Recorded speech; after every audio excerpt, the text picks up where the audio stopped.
பாரதி ராஜாவின் இறுதி ஆசை கூட நிறைவேறவில்லை. இதனால் பாரதி ராஜா அவர்கள் ரொம்ப அப்செட்ல தன்னோட உயிரை விட்டிருக்காங்க. என்ன நடந்திருக்கு டீட்டெயிலாக பேச போகிறோம்.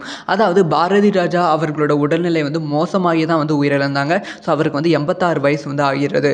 ஸோ வெளியிலேருந்து பார்க்குற நம்ம எல்லாத்துக்குமே பாரதி ராஜா அவர்கள் நல்லா வாழ்ந்து இறந்துருக்காங்க அப்படின்னு தான் தெரியும். ஆனால் கங்கை அமரன் அவர்கள் பாரதி ராஜா அவர்களோட இறுதி சடங்குல சில விஷயங்களை ஷேர் பண்ணியிருக்காங்க. அது இன்னுமே அதிர்ச்சியாகி இருக்கு.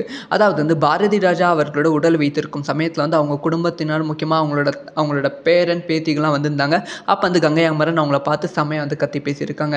இத்தனை நாள் எங்கே போனீங்க, தன்னந்தனியாக என்னோட நண்பன் இறந்து போயிட்டான் அப்படி சொல்லி ரொம்ப கவலைப்பட்டு கங்கை அமரன் அவர்கள் கத்தி கோவப்பட்டு பேசியிருக்காங்க. அதாவது பாரதி ராஜா அவர்களை பார்ப்பதற்கு அவங்களோட நிறைய நடிகர்கள் சின்னத்திரை கலைஞர்கள் வந்தாங்க, அவங்க ஆறுதல் சொன்னாங்க. ஆனால் அவங்க குடும்பத்தினர் யாருமே பாரதி ராஜாவை பார்க்க வரவில்லை உயிரோடு இருக்கும்போது அப்படிங்கிற குற்றச்சாட்டை சொல்லியிருக்காங்க.